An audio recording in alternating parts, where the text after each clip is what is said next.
Welcome to the in front of me Motorola Moto G60S, and I'll show you how to create home screen folders on this device. So first, just hold for a while the application and drag this application to the another one, and as can you see here, we got the new folder in our screen. And by the same way, you can just add one more app here.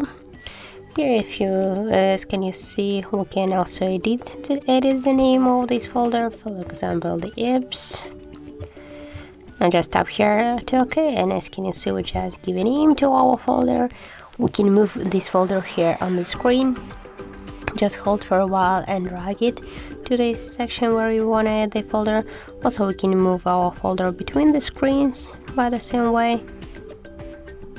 We can also take it back, and if you want to just remove the application from the folder, hold for a while the app and move it and drag it here, for example to the